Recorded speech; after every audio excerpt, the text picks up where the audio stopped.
Well, with civilian casualties in Libya mounting and no end in sight, those paying for the intervention might be stumping up more than they bargained for.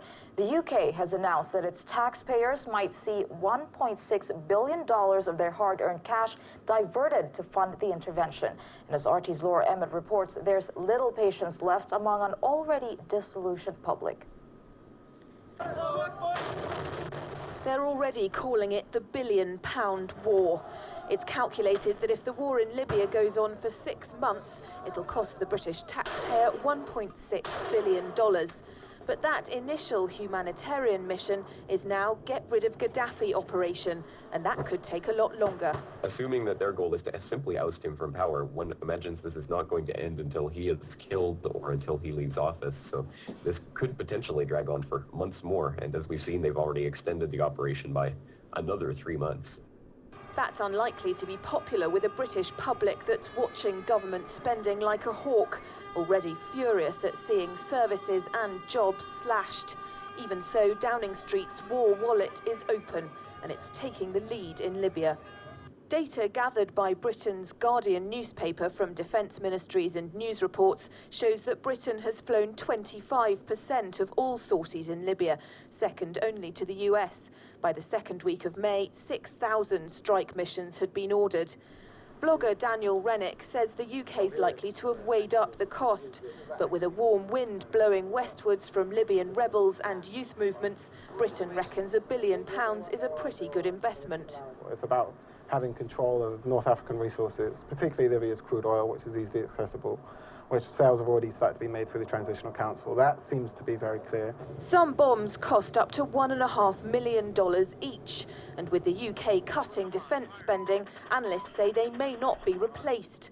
And when you're dealing with such big numbers, small things make a big difference. The Eurofighter Typhoon costs maybe £90,000 per hour to fly. So small changes in the number of hours you estimate produce big changes in cost estimates. I would go for the upper end, given what we're seeing. Wars are always expensive, but the costs back home could prove harder to afford. Next in line to strike are 1 million public sector workers who are being asked to work more and get less. The disruption to services could run into weeks. The commitment to continue in Libya for however long suggests a blank cheque at a time when there's little in the kitty. The deployment of Apache helicopters doesn't appear to have given NATO the tactical advantage it hoped for. And every time a plane takes to the sky or drops a bomb, the cost for Britain and its beleaguered European neighbours creeps higher and higher. Laura. Hello everyone, welcome to Global Government News. Today is Tuesday, June 21st, 2011, and I'm Darko. This is part 2 of this news bulletin for today. Everyone, my website is www.ggnonline.com. That's ggnonline.com. You can follow me on Blogger down here to the right, or you can follow me on Facebook all the way down here and click on that little button. We have a poll here. I've already covered it, so you might want to go check it out. Do you believe the recent flash mobs in Chicago are possibly false flag government provocateur events? So far, 61% say yes and 23% say maybe. All right, so you just heard that video talking about austerity measures for the people, because you know it's going on in Europe and it's going on in the U.S. as well. But it's the same thing, which is what? Constant, never-ending wars. And like I was talking about, I finished up in the last video talking about, just talking about this stuff if you can, if you're able to do it with friends or relatives or just people you don't know, strangers, I guess, about this type stuff, and you're going to get the same regurgitated arguments over and over again to the, pretty much to the point to where you just don't even want to talk to him again. And so, like I was saying with my relatives, they're talking about, the Greece, what are they complaining about? They got, work to 60. It's like they're complaining because they had a good way of living. Like I usually put out here as a disclaimer, I am for a stateless society that's no government. So I'm just saying that the, quote, old system that they had did work. People did live healthier and longer, and they worked less, and they were happy. And now the bankers are just doing their thing, like I said, and we're supposed to just be happy and take it and be disillusioned while they continue to extract and steal money via taxes from the people to fund these wars. We all know what the military-industrial complex is, and I don't think I have to really say anymore. If you don't, just check out any of my other videos or look up the term, and that's pretty much what it is, just a siphoning off of wealth. So, okay, so we have this article, Senior Diplomat, China gaining growing hand in global governance. Ooh, global governance, like I said before, it's close to government, but not quite. Why? Because, well, democracy is dead, it's over, and you pretty much have communism for the people, and then fascism at the top for the elites. That's what, privatizing profits and socializing the losses. And see, people like my relatives, you know, they're intelligent people, college educated, been working for how many years at companies, traders, and, you know, they don't see that. And that's what gets me. That's what really gets me kind of pissed, is they don't see that. So, yeah, there you go with China. They're moving up. But the whole plan, of course, is what? Is to bring the U.S. down to almost third world status and bring third world nations up to first world or whatever status. Kind of basically redistribute the wealth. And that's what climate change is all about, and the carbon tax. So that's why they'll keep pushing for it and spray the skies. And of course, it makes it warmer. Russia to lower U.S. debt hold. And Russia, who's no stranger to weather modification themselves, says they will likely continue lowering its U.S. debt holdings as Washington struggles to contain a budget deficit and bolster a tepid economic recovery, or restructuring, as I put it. A top aide to President Dmitry Medvedev said on Saturday. Medvedev also was quoted as saying that he hopes that Obama gets reelected. So that just goes to show you that he's a globalist shill, most likely.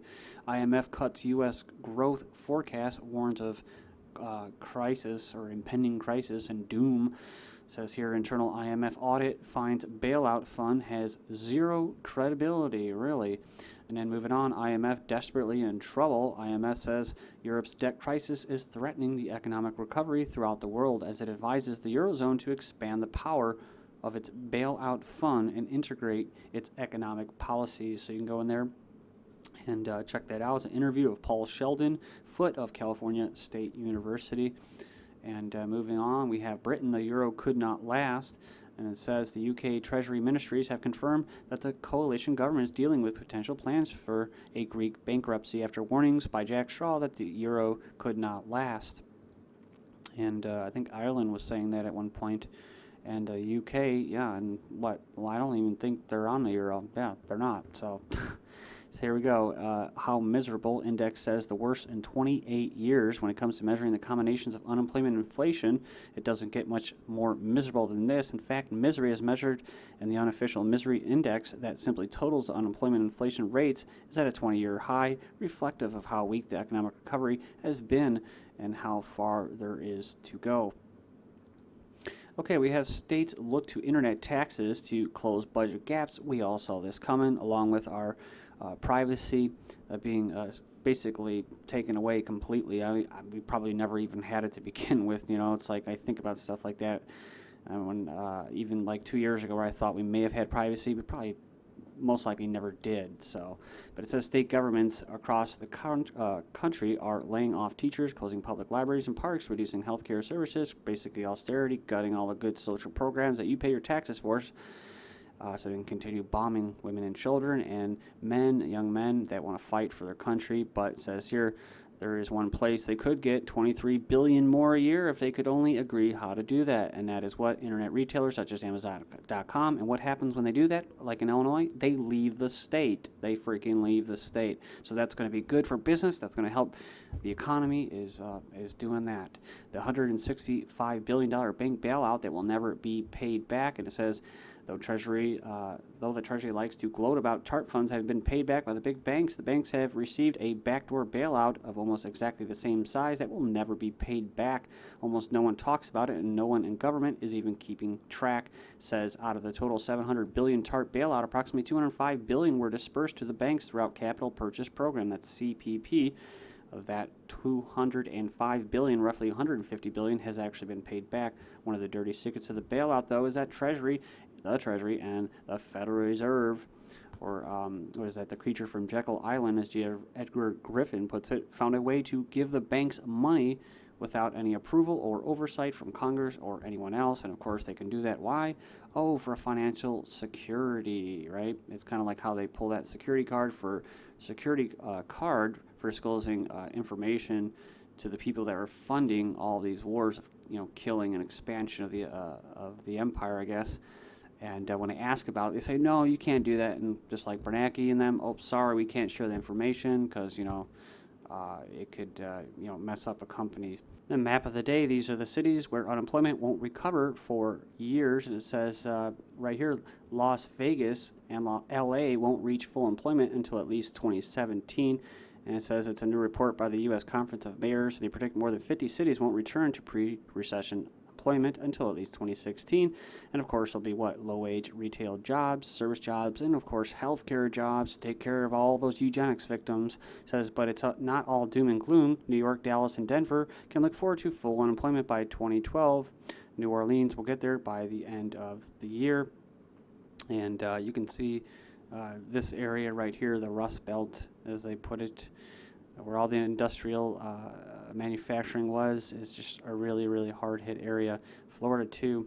But moving on here, talking about skills gaps, put staff under stress. A study, the burgeoning skills gap is hitting more than just short-term corporate profits. The Australian Institute of Management is warning as organizations face rising employee stress, a drop in confidence and morale, and leadership tensions. That's right. And that was also something that they were talking about when I was with my relatives about how they were cutting all these nurses that have been nurses for 20, 30 years because they want them to have these triple master's degrees and all this stuff where they basically take over for the doctors. And I just think that's so wrong. You know what I mean? It's so wrong. But hey, here we go. 2 million construction jobs may be lost for good. Then moving on to unemployment. Unemployed woman shocked over big tax bill. She's declaring bankruptcy after being hit with a big unexpected tax bill plus interest because she said the federal government didn't deduct enough tax from her employment insurance payments last year. Then we have California spends more on prisons than schools. So that's a good number there. It says here California is spending more on execution than education. That's weird, as budget problems have forced the state schools to cut back or cancel summer programs. So the re-education and indoctrination isn't getting enough attention. Special needs schools face £1 million in cutbacks, and JPMorgan to pay $153 million in Security Exchange Commission fraud case. So that's basically a shakedown, and that's all that is. It's, they're not liable or responsible for any of their actions. It's just a shakedown by the government, and that's what they do periodically, these corporations, which basically are extensions of the government. So Bernanke may prolong record stimulus, and we have Bill Gross declares the end of the golden age for college in America. I thought that was a cool picture. And we have this: California lawmakers lose pay over budget. Lawmakers in California must forfeit their pay for failing to send a balanced budget, Governor Jerry Brown, controller, said. Man claims he robbed North Carolina Bank of $1 to get medical care in jail, and the Reserve Bank of Australia to keep interest rates on hold, minutes suggest. Moving on, we have experts predict rate rise in July. And we have 5.75% rent increase considered by the board, which is great for all you renters because, well, there's probably a lot more renters than there were before because, well, they lost their homes. Wonder why. China's Social Security funds become play money for officials, and then few consumers saving for a rainy day. That's because, well, that's the plan, to destroy disposable income so that basically people don't have any other money but the accoutrements, the necessities. We have Greek debt restructuring off the table, says EU official. New Hampshire man burns himself at courthouse in protest, and I believe it was the health care bill, Obamacare, as they say. Alabama County's woes threatens its neighbors, says the financial woes of debt-laden Jefferson County, Alabama, I've covered this before, have a negative spillover effect on other nearby communities and school districts, a rating agency and prominent analysis have warned. And this is my buddy here, Comcast, to cut wait times for cable repair and installation. They said they plan to reduce the time customers wait for the cable guy after a consumer website last year voted it worst company in America, and it by far is the worst company ever. And they can do that because, well, they have almost a monopoly, a duopoly, and that's how this corporatist system is set up. So just take it up the tailpipe. This GGN